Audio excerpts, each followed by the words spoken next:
Imagina você se aposentar seguindo todas as regras do jogo, receber o seu benefício de boa-fé e, tipo, anos depois, a Suprema Corte mudar de ideia e mandar você devolver o dinheiro.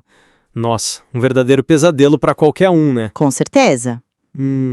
Bem-vindos ao debate. Hoje nós vamos analisar o desfecho da ADI 2111, que é a famosa revisão da vida toda. Aquela tese que permitia aos aposentados usar todas as suas contribuições passadas para recalcular e aumentar o valor do benefício, certo? Isso mesmo. E o placar atual no STF está 5-2 contra os segurados.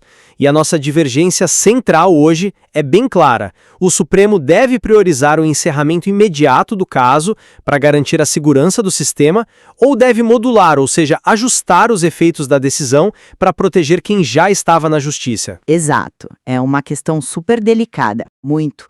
E eu, do meu lado, defendo que a gente precisa do arquivamento imediato que foi proposto pela maioria. Entendi. E eu vou para um caminho oposto aqui. Eu defendo a urgência dessa modulação protetiva que foi sugerida na divergência. Porque, veja bem, o segurado não pode pagar a conta dessas idas e vindas do tribunal. Bom, a questão aqui para mim é muito pragmática. Se a gente focar no voto do ministro Nunes Marques e na maioria que se formou ali, a determinação do trânsito em julgado tem uma lógica clara. Que seria fechar a porta de vez, né? Exato! É estancar uma sangria. E não é só sobre, cortar gastos do governo. Se a gente não fechar essa questão imediatamente, o INSS fica completamente refém de uma avalanche de processos, sabe? Milhares de ações tramitando nas instâncias inferiores. Sim, o volume é gigante, mas... E essa ausência de previsibilidade financeira paralisa o planejamento de toda a máquina pública. Prolongar essa discussão mantém o sistema inteiro engessado. Eu compreendo a sua preocupação com as contas públicas, eu realmente compreendo. Só que você está ignorando o mecanismo do dano na outra ponta, no cidadão. O ministro Dias Toffoli, que foi acompanhado pelo Edson Fachin, abriu uma divergência por um motivo muito claro. A proteção dos que já tinham entrado com a ação. Isso, não punir quem entrou com a ação entre dezembro de 2019 e abril de 2024. Pensa bem, se não houver a modulação, o que acontece na prática com esse aposentado hoje? Ele perde a causa. Pior que isso, ele vai ter que arcar com honorários sucumbenciais, ou seja, pagar o advogado do INSS, bancar os custos altíssimos de perícias contábeis e devolver valores de caráter alimentar que já recebeu. Valores que ele recebeu porque decisões provisórias da própria justiça permitiam. Eu entendo, mas a transição da teoria para a prática exige uma ruptura em algum momento. Olhando para a configuração atual da Corte e até para o perfil histórico dos próximos votos a serem dados, a consolidação da maioria pela não modulação é o caminho mais lógico. Lógico para proteger o caixa do Estado, você diz. Sim, mas a Corte tomou uma decisão estrutural ali.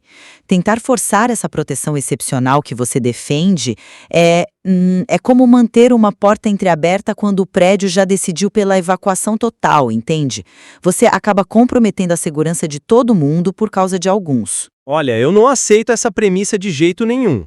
O Supremo não pode simplesmente evacuar o prédio e jogar a conta do incêndio para quem estava lá dentro com autorização oficial. Mas a evacuação é necessária para salvar o prédio em si. Mas a ausência dessa proteção cria um contrassenso enorme. Exigir a devolução de dinheiro de aposentados que agiram, estritamente dentro das regras, destrói a mesmíssima segurança jurídica que a maioria diz que está defendendo. Como é que o cidadão vai confiar na justiça se uma decisão favorável ontem vira uma dívida impagável hoje? É um ponto forte da perspectiva humana, admito. Mas vamos analisar o risco de instabilidade institucional agora. Imagina se houver uma reviravolta e o placar empatar em 5-5. Pela cadeira vazia do ministro Luiz Roberto Barroso, certo? Exatamente. Nesse cenário de empate, aplicar essa modulação super complexa que o Toffoli sugere não criaria um limbo administrativo gigantesco para o INSS? Como é que a autarquia vai processar milhares de pedidos de isenção e definir quem devolve ou não o dinheiro sem uma tese final pacificada? Eu acho que é pelo contrário, sabia? Como assim? O mecanismo que o Toffoli sugere, que dá ao segurado o direito de opção, é exatamente o que evitaria o caos num cenário de empate. Se o tribunal precisar aguardar a nomeação de um novo ministro para desempatar a questão, ter diretrizes claras desde já, isentando as pessoas das custas e bloqueando a devolução do dinheiro, é o que blinda os aposentados da ruína financeira durante essa espera. Mas o INSS ficaria travado aguardando? Mas o verdadeiro limbo seria deixar o segurado à mercê das cobranças do INSS enquanto o STF não se decide, entende? Nossas visões realmente colidem muito nesse ponto. Para mim, a racionalidade fiscal e a segurança sistêmica não deixam margem para atraso, sabe? O assunto precisa ser encerrado e arquivado o mais rápido possível para proteger a estrutura da Previdência. E, para mim, bom, o Estado jamais deveria buscar o equilíbrio das suas planilhas cobrando o preço da confiança do cidadão. Evitar esses retrocessos financeiros para aposentados de boa-fé é o mínimo que se espera da credibilidade do judiciário. Com certeza. Ainda assim, eu acho que a gente concorda no cerne do problema aqui. Esse julgamento é, a expressão máxima da tensão entre garantir a sobrevivência macroeconômica do Estado e, por outro lado, manter a confiança do cidadão comum nas instituições. Sem dúvida nenhuma. É o choque frontal entre a gestão da máquina pública e a vida real das pessoas. Não é uma equação fácil. De forma alguma.